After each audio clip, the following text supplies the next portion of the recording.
যিজন ব্যক্তিয়ে ৰাতিপুৱা শুৱাৰ পৰা উঠি এই তিনিটা বস্তু দৰ্শন কৰে সেই ব্যক্তিৰ জীৱনী শক্তি অত্যন্ত বৃদ্ধি পায়। সেই ব্যক্তিয়ে জীৱনত খুব কম দিনতে সফলতা লাভ কৰিবলৈ সক্ষম হয়। এনে মানুহে জীৱনত যি বিচাৰে তাকেই লাভ কৰিব পাৰে। তেওঁলোক বহু বেছি ভাগ্যশালী হৈ পৰে, অৰ্থাৎ খুব সহজেই এই ব্যক্তিসকলে নিজৰ লক্ষ্যস্থানত উপনীত হ'ব পাৰে। যদি আপুনিও ঈশ্বৰৰ কৃপাদৃষ্টি লাভ কৰিব বিচাৰে, ঈশ্বৰৰ সান্নিধ্য লাভ কৰিব বিচাৰে, তেন্তে আজিৰ এই ভিডিঅ'টোত আপোনাৰ বাবে অত্যন্ত ইনফৰ্মেটিভ ভিডিঅ' হ'বলৈ গৈ আছে। সেইবাবে আপোনাক আমি অনুৰোধ কৰিছোঁ আপুনি যাতে আমাৰ এই ভিডিঅ'টো শেষ পৰ্যন্ত শুনে। ভিডিঅ'টোত আজি আপোনাক আমি এনে তিনিটা বস্তুৰ বিষয়ে ক'ম। সেই বস্তুকেইটা যদি আপুনি প্ৰতিদিনে শুৱাৰ পৰা উঠিয়েই দৰ্শন কৰিব পাৰে, তেনেহ'লে সামাজিক স্তৰত আপোনাৰ মান সন্মান বৃদ্ধি হ'ব। কৰ্মক্ষেত্ৰত আপুনি অভাৱনীয় ৰিজাল্ট দেখা পাব। কেৱল সিমানেই নহয়, পাৰিবাৰিক ক্ষেত্ৰতো আপুনি বহু বেছি সুফল লাভ কৰিব পাৰিব। যিবোৰ আপোনাৰ কল্পনাৰো বাহিৰৰ, তেনে সফলতা আপুনি অৰ্জন কৰিবলৈ কিন্তু সক্ষম হ'ব। আটাইতকৈ গুৰুত্বপূৰ্ণ কথাটো হৈছে আপুনি এই সুফলসমূহ মাত্ৰ এটা মাহৰ ভিতৰতে লাভ কৰিব পাৰিব। এক অভাৱনীয় উন্নতি আৰু পৰিৱৰ্তন আপোনাৰ জীৱনত আৰম্ভ হ'ব। যিসকলে পঢ়া শুনা কৰি আছে, মানে যিসকল শিক্ষাৰ্থী আছে, তেওঁলোকৰ বাবে এই ভিডিঅ'টোৰ কাহিনীখিনি অতিকে গুৰুত্বপূৰ্ণ আৰু জৰুৰী। তাৰ উপৰিও যিসকলে দুবলা দুমুঠিৰ বাবে সংগ্ৰাম কৰি আছে, যিসকলে ব্যৱসায়ৰ সৈতে জড়িত আছে, তেওঁলোকেও যদি এই তিনিটা বস্তু প্ৰতিদিনে দৰ্শন কৰিব পাৰে, তেন্তে তেওঁলোকো সাংঘাতিকভাৱে উপকৃত হ'ব তেওঁলোকৰ জীৱনত। যি সপোনৰো অগোচৰ আছিল, সেইবোৰ তেওঁলোকে তেওঁলোকৰ জীৱনত অৰ্জন কৰিবলৈ সক্ষম হ'ব। আপুনিও হয়তো এই কথা ভালদৰেই জানে যে শাস্ত্ৰতো এই কথা উল্লেখ আছে।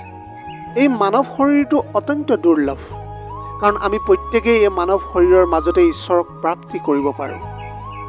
আমাৰ পঞ্চ ইন্দ্ৰিয়ৰ জৰিয়তে তৈয়াৰ হোৱা এই শৰীৰৰ মাধ্যমেৰে আমি নিজৰ লগতে নিজৰ মনক, নিজৰ চিন্তা ভাৱনা আৰু দৃঢ় বিশ্বাসক ঈশ্বৰৰ সেৱাত নিয়োজিত কৰিব পাৰোঁ। শাস্ত্ৰত কোৱা হৈছে যে এনে কিছুমান নিয়ম আছে, যিবোৰ যদি সঠিকভাৱে পালন কৰিব পৰা যায়, তেন্তে জীৱনৰ পৰা সমস্ত দুখ কষ্ট, যন্ত্ৰণা, পীড়া, অৰ্থসংকট যিদৰে দূৰ কৰা সম্ভৱ, ঠিক সেইদৰে নিজৰ জীৱনলৈ, নিজৰ পৰিয়াললৈ সুখ শান্তি ঘূৰাই অনাও কিন্তু সম্ভৱ। ইয়াৰ সমান্তৰালভাৱে এই বস্তুকেইটা যদি আপুনি প্ৰত্যেক দিনেই দৰ্শন কৰে, তেন্তে আপুনি ধাৰ ঋণৰ সমস্যাৰ পৰাও ৰেহাই পাব পাৰিব। একেদৰে জানি অজানি বা বহু পাপৰ পৰাও আপুনি মুক্ত হ'ব পাৰিব। আৰু ইয়াৰ সমানে আপুনি ঈশ্বৰৰ কৃপাদৃষ্টিও খুব সহজে লাভ কৰিব পাৰিব। স্বয়ং ভগৱান শ্ৰীকৃষ্ণৰ মতে মনুষ্যই যদি এই তিনিটা বস্তু পুৱা শুই উঠাৰ পিছত দৰ্শন কৰে, তেন্তে তেওঁৰ জীৱনৰ পৰা ৰোগ ব্যাধি যিদৰে নাশ হ'ব, সেইদৰে মনুষ্যই ইহকালত ভালদৰে পৰিচালনা কৰাৰ ক্ষেত্ৰত ঈশ্বৰৰ সান্নিধ্য লাভ কৰিব পাৰিব। গতিকে প্ৰতিজন মানুহৰ জীৱনৰ বাবে আটাইতকৈ প্ৰয়োজনীয় এই তিনিটা কথা জনাৰ পূৰ্বে আপুনি যদি ঈশ্বৰৰ একান্ত ভক্ত, তেন্তে কমেণ্ট ছেকশ্যনত আপোনাৰ পৰমেশ্বৰক স্মৰণ কৰি কথাখিনি মন দি শুনি যাওক। প্ৰথম কথাটো হৈছে, যেতিয়া আপুনি শুৱাৰ পৰা উঠিব, তেতিয়াহ'লে ভুলতো তৎক্ষণাত আপোনাৰ ভৰি মাটিত নাৰাখিব। আপুনিও জানে এই মাটি বা ভূমিক আমি মাতৃ জ্ঞান কৰোঁ।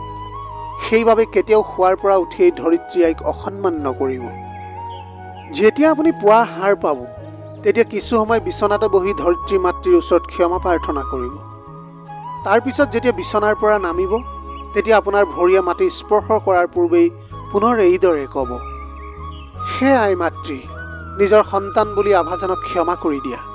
আমাক সকলো বিপদৰ পৰা তুমি ৰক্ষা কৰা। এই বুলি ক্ষমা আৰু ধন্যবাদ জ্ঞাপন কৰি যিসকল পুৰুষ, তেওঁলোকে প্ৰথমে সোঁ ভৰিটো মাটিত দিব, আৰু যিসকল মহিলা, তেওঁলোকে বাওঁ ভৰিটো প্ৰথমে মাটিত থ'ব। এইদৰে যদি আপুনি প্ৰতিটো দিনৰ আৰম্ভণি কৰে, তেতিয়া দেখিব ঈশ্বৰৰ কৃপাদৃষ্টি সদায় আপোনাৰ ওপৰত বিদ্যমান হৈ থাকিব। আপোনাৰ প্ৰতিটো দিন খুব সুন্দৰভাৱে পাৰ হ'ব। সফলতা আপোনাৰ জীৱনৰ অন্যতম সংগী হৈ থাকিব। দ্বিতীয়তে, আপুনি শুৱাৰ পৰা উঠি আপোনাৰ হাতৰ তলুৱাখন অৱশ্যেই দৰ্শন কৰিব।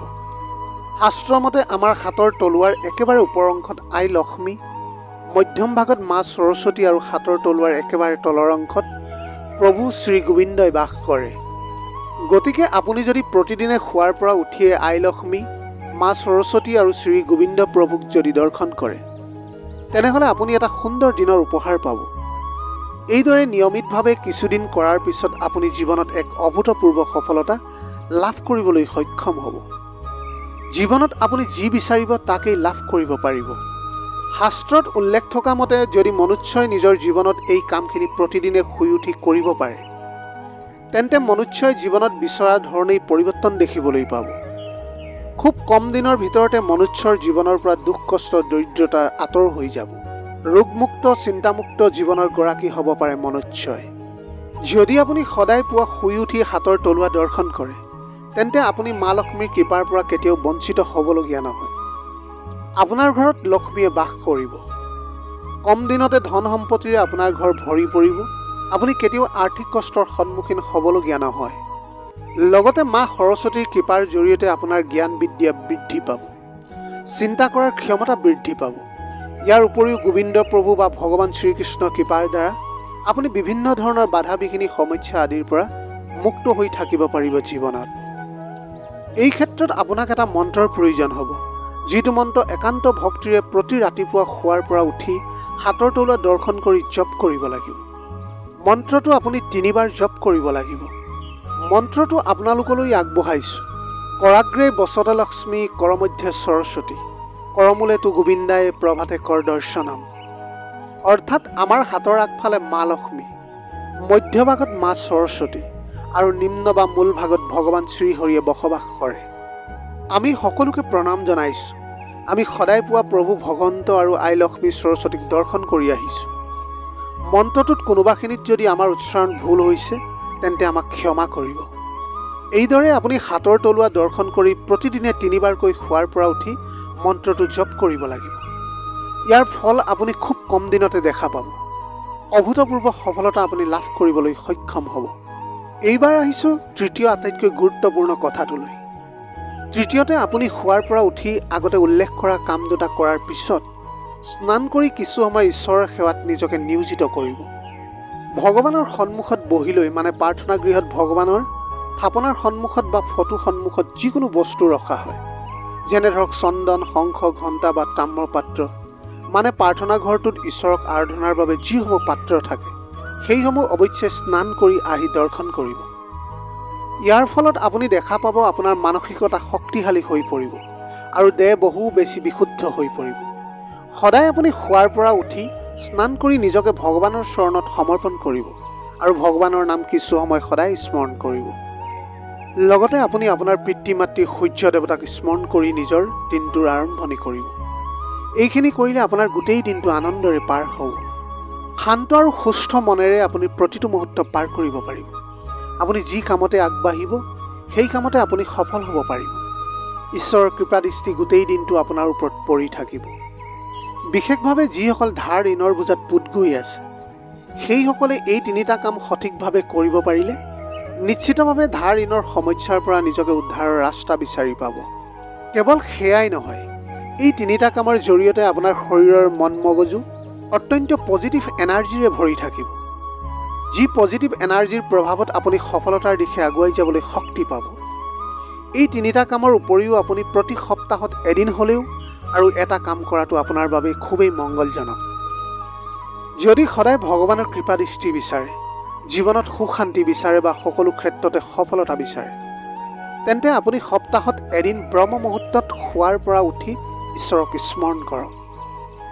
যদি আপুনি প্ৰতিদিনে শোৱাৰ পৰা উঠাৰ পিছত আমি ওপৰত উল্লেখ কৰা বিশেষ 3টা বস্তু দৰ্শন কৰে আৰু আমি কোৱাৰ দৰে কামখিনি কৰে, লগতে যদি আপুনি সপ্তাহত এদিন ব্ৰহ্ম মুহূৰ্তত শোৱাৰ পৰা উঠি ঈশ্বৰক স্মৰণ কৰে, তেন্তে দেখিব আপোনাৰ জীৱনত সাংঘাতিক ধৰণৰ পৰিৱৰ্তন খুব কম দিনতে আৰম্ভ হ'ব। আপুনি সুখ শান্তি আনন্দৰ জীৱন অতিবাহিত কৰিব পাৰিব। আপুনি ধাৰ ঋণৰ পৰা মুক্ত হ'ব পাৰিব। জীৱনৰ যি ক্ষেত্ৰতে সফলতা বিচাৰে, সেই ক্ষেত্ৰতে সফলতা লাভ কৰিব পাৰিব। আশা কৰোঁ আজিৰ কথাখিনি আপোনাক যথেষ্ট উপকৃত কৰিব পাৰিব। যদি ভিডিঅ'টো চাই ভাল লাগিল, তেনেহ'লে লগৰ বন্ধু বান্ধৱীসকলৰ মাজত শ্বেয়াৰ কৰিবলৈ নাপাহৰিব। আপোনালোকৰ গোটেই জীৱনটো হাঁহিৰে উপচি পৰক। পাৰিলে দুখীয়াজনক অলপ সহায় কৰিবলৈ চেষ্টা কৰিব। আপোনাৰ অকণমান সঁহাৰিয়ে যদি কোনোবা এজন দুখীয়াৰ জীৱনটো সলনি কৰিব পাৰে, তাতকৈ পুণ্যৰ কাম আৰু এই পৃথিৱীত একোৱেই হ'ব নোৱাৰে। Have a nice day.